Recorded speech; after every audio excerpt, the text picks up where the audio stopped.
So today, we're diving into a really shocking dispute that's happening across the Atlantic. The United States is targeting not a rival, but its oldest and closest allies. And look, this isn't some minor disagreement. This is a high-stakes geopolitical game that could seriously fracture the Western world. And you can feel the tension right away with this quote. I mean, French President Emmanuel Macron is not holding back at all. European leaders aren't just raising an eyebrow here, they are digging in for a real fight. This is pretty much the opening shot in what's shaping up to be a major diplomatic showdown. So it really makes you wonder, right? How on earth did the world's strongest alliance get here, to the very edge of a trade war? To really get what's going on, we have to rewind a little and look at a pretty dramatic and very recent shift in this relationship. Okay, so this whole story really kicks off with an announcement that sent absolute shockwaves across the Atlantic, a move that just completely blinded America's closest partners in Europe. And here it is, the heart of the matter. The U.S. threatened to slap tariffs on 8 of its own NATO partners. We're talking about the UK, France, Germany, the big ones. These aren't just countries you trade with. They're allies who've sworn to defend each other. So for them, this felt like a total betrayal. Now, to really get the irony of all this, you have to look back. Because, it wasn't that long ago that the relationship between the US and Europe on the world stage looked totally different. Yeah, for years, Europe's role was often described as being the cheerleaders. Whenever the US decided to put the economic squeeze on another nation, you could bet its European allies would be right there waving the pom-poms and offering their full support. And I mean, just look at this track record. Backing US sanctions over Russian oil, standing shoulder to shoulder on Venezuela, aligning on Iran policy. Again and again, Europe was the reliable partner. And that long history of cooperation is exactly what makes this current situation so jarring. So what changed? What was the trigger that turned these longtime allies against each other? Well, the answer lies in the icy, strategically crucial territory of Greenland. Now, this isn't some brand new idea. The US has had its eye on Greenland for about a century and a half, but the sudden pressure now? That's new. And it's all about geopolitical chess. Think about it. Access to rare earth minerals, new Arctic shipping lanes opening up, and a vital strategic location to counter Russia and China in the region.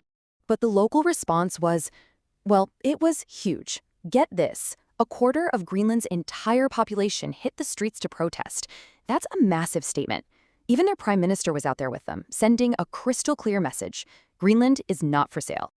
So in response, European allies send military forces up to the Arctic. The official reason? Military exercises.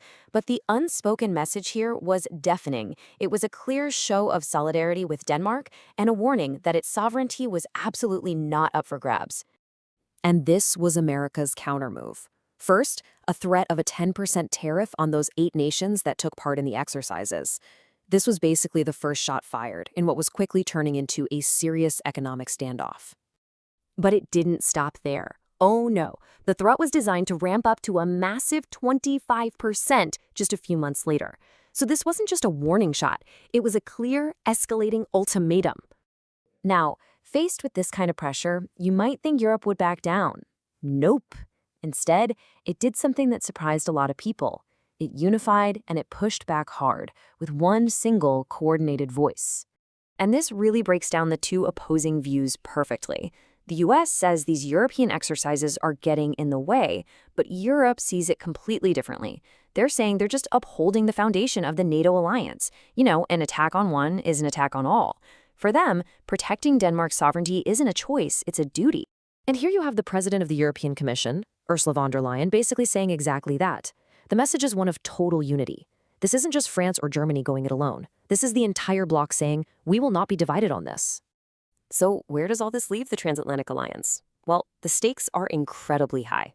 And not just for the diplomats, but for the entire global economy. Let's just pause on this number for a second. $1.5 trillion. That's trillion with a T. That is how much trade flows between the US and the EU every single year. It's one of the biggest economic relationships on the planet. And right now, it's at risk.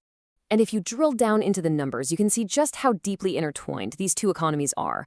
I mean, yeah, the US runs a trade deficit, but look at the sheer volume of stuff flowing both ways. A full-blown trade war wouldn't just be a political headache. It would cause immense economic pain on both sides of the Atlantic. So what's next? Well, all eyes are now turning to Davos. The World Economic Forum is the next big gathering of world leaders.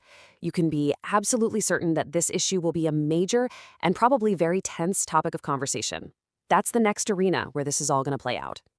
And that leaves us with this final, really critical question. I mean, when allies start treating each other like enemies over territory and trade, is that a sign of something much deeper going on?